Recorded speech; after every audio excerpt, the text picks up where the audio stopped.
جمعية الدعوة والإرشاد وتوعية الجاليات بمحافظة بدر.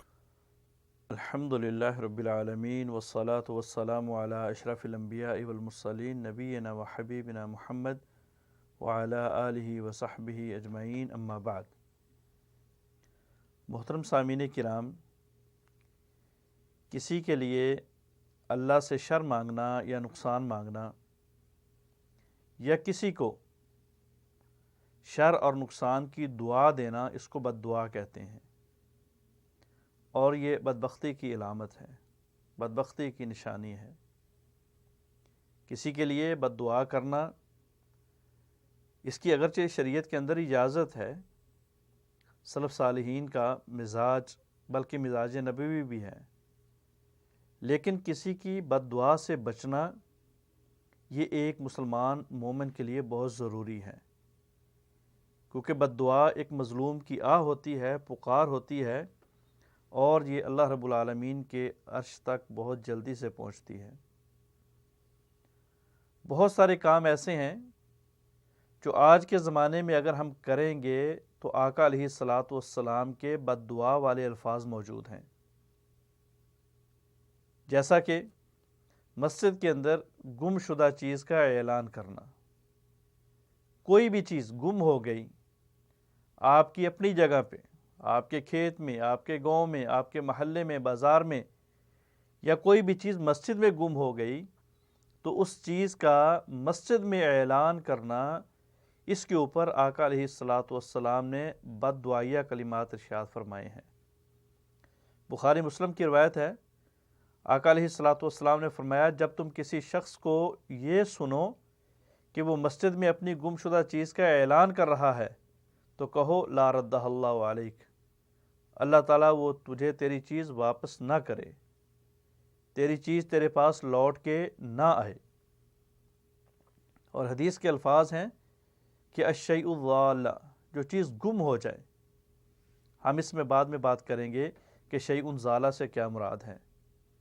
اور دوسری حدیث حضرت ابو بریدہ رضی اللہ تعالیٰ عنہ فرماتے ہیں کہ نبی علیہ الصلوۃ والسلام کی موجودگی میں ایک شخص نے اپنے سرخ اونٹ کے گم ہونے کا اعلان کیا۔ آقا علیہ الصلوۃ والسلام نے فرمایا لا وجدتا، تجھے وہ ملے ہی نہ، تو اس کو پا ہی نہ سکے۔ کیوں؟ اس لیے کہ جو مساجد ہیں، اللہ کے گھر ہیں، یہ اللہ کی عبادت کے لیے ہیں، اللہ کے ذکر و اذکار کے لیے ہیں۔ اس میں اللہ رب العالمین کی اطاعت اور فرما برداری والے کاموں کو کیا جائے گا، ان کے لیے یہ مسجدیں بنائی گئی ہیں۔ اور نبی علیہ الصلوۃ والسلام نے ساتھ میں یہ ریجن بھی بتایا، وجہ بھی بتائی کہ یہ بد دعائیہ کلمات کیوں کہے ہیں، کیوں کہے جائیں گے۔ اس لیے کہ یہ مساجد ان کاموں کے لیے نہیں ہیں، یہ مساجد ان کاموں کے لیے نہیں بنائی گئی کہ کسی کی بھی جو ہے وہ بکری گم ہو جائے، کسی کی بھی جو ہے وہ گاؤں میں کسی گم ہو جائے، کسی کا اونٹ گم ہو جائے، کسی کا موبائل گر جائے، مسجد میں آ کے اعلان کروانا شروع کر دو۔ مسجد اس کام کے لیے نہیں ہے، اور مساجد میں ایسے اعلان ہونے کے اوپر سنت یہ ہے کہ الفاظ یہ کہے جائیں لا ردہ اللہ علیک یا لا وجدتا، تجھے نہ وہ چیز ملے، وہ چیز تیری طرف نہ لوٹ کے آ سکے۔ اور اسی طرح دوسری وہ چیز جس کے اوپر نبی علیہ الصلوۃ والسلام نے بد دعائیہ کلمات کہے ہیں، وہ مسجد میں خرید و فروخت کرنا ہے۔ مسجد میں بیٹھ کے چیز کو خریدنا یا مسجد میں بیٹھ کے چیز کو جو ہے وہ فروخت کرنا ہے۔ ایک آدمی پورے مال کے ساتھ، مال و متاع کے ساتھ سٹال لگا لیا مسجد کے اندر آ کے، فرمایا کہ آپ نے ایسے شخص کے لیے کہنا ہے کہ اللہ تعالیٰ آپ کو آپ کی تجارت میں نفع نہ دے، آپ کی تجارت آپ کے لیے نفع بخش نہ بنائے۔ اور دوسرا موقف علماء کرام کا اس بارے میں یہ بھی ہے کہ مسجد میں بیٹھ کے عقد بھی نہیں ہو سکتا، مسجد میں بیٹھ کے کسی چیز کی خرید و فروخت کی جو ابتدائی چیزیں ہیں، جو معاہدہ ہے، وہ بھی نہیں ہو سکتا، اگر یہ مسئلہ اختلافی ہے کہ کیا عقد ہوگا یا نہیں ہوگا۔ بعض علماء کرام فرماتے ہیں کہ عقد تو ہو جائے گا لیکن وہ مکروہ ہوگا، ناپسندیدہ عمل ہے۔ اگر دو بھائیوں نے مسجد میں بیٹھ کے کسی چیز کے لین دین کا معاملہ طے کر لیا، چیز ایک دوسرے کو نہیں دی لی، یہ نہیں کہ موبائل کا سودا ہوا ہے، موبائل لے لیا، پیسے دے دیے، یہ تو تجارت ہوگی، اس کے بارے میں تو ظاہری ممانعت ہے، لیکن اگر بات چیت ہو گئی، چیز کا رد و بدل نہیں کیا، تو یہ سودا جو ان کا ہوا ہے یہ سودا سمجھا جائے گا، یہ بیع سمجھی جائے گی، ان کا آپس میں اتفاق سمجھا جائے گا۔ اس کو ہم جو ہے وہ توڑ نہیں سکتے، اس کو کینسل نہیں کر سکتے۔ ہاں یہ امر مکروہ ہے۔ ابھی دوسرا سوال اس مسئلے کے اندر بہت اہم ہے، صورت کہ اگر کوئی انسان گم ہو جائے، کوئی بچہ گم ہو جائے، قیمتی جان ضائع ہو جائے، تو کیا اس کا اعلان مسجد میں ہو سکتا ہے؟ علماء اکرام فرماتے ہیں کہ جی، اس کا اعلان مسجد میں ہو سکتا ہے۔ کیوں؟ کیونکہ یہ شیء ضالہ نہیں ہے، ایسی چیز جو کسی کی ملکیت ہے وہ گم ہوئی ہے تو یہ وہ چیز نہیں بنتی، بلکہ یہ ایک محترم جان ہے، قیمتی جان ہے، کسی کا باپ، کسی کا بیٹا، کسی کا بچہ، تو یہ بہت قیمتی مال و متاع ہے، یہ گم شدہ مملوکہ چیز کے اندر نہیں آتا، بلکہ اللہ کی مخلوق اور محترم مخلوق کے اندر آتا ہے۔ تو لہٰذا ایسی چیز کا اعلان کرنے میں، ایسا گمشدہ بچے کا اعلان کرنے میں حرج نہیں ہے۔ چیز گم ہو گئی، حل کیا ہے اس کا؟ بہت سارے حل ہیں۔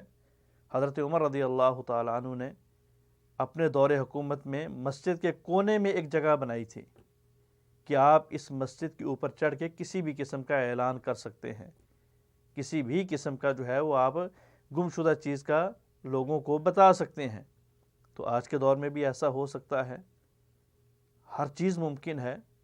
الگ سے بھی جو ہے وہ مائکرو فون گاؤں کے اندر، محلے کے اندر لگایا جا سکتا ہے، اور اسی طرح اگر کوئی دوسرے وسائل نہیں تو کم از کم مسجد کے کونے میں الگ سے ایک مائکرو فون لگا کے، الگ سے ایک سسٹم رکھ کے اس کے اندر جو ہے وہ ان چیزوں کے اعلانات کیے جا سکتے ہیں۔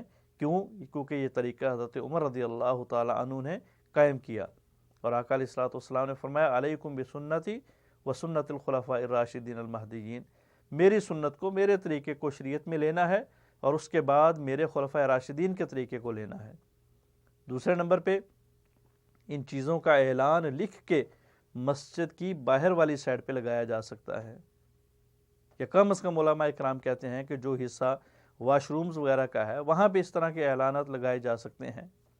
یا تیسرے نمبر پہ اگر چیز بالخصوص مسجد میں ضائع ہوئی ہے، مسجد میں گم ہوئی ہے، تو مسجد کے باہر کھڑے ہو کے لوگوں کو اس چیز کے بارے میں بتایا بھی جا سکتا ہے، لوگوں سے پوچھا بھی جا سکتا ہے، اور مسجد کے امام، مسجد کے مؤذن یا مسجد کے خادم کو علیحدگی میں اس چیز کا بتلایا بھی جا سکتا ہے کہ اگر آپ کے پاس میری یہ چیز آئے، آپ کو اس چیز کے بارے میں کچھ علم ہو، تو آپ اس کی مجھے ضرور بضرور خبر دے دیجئے گا۔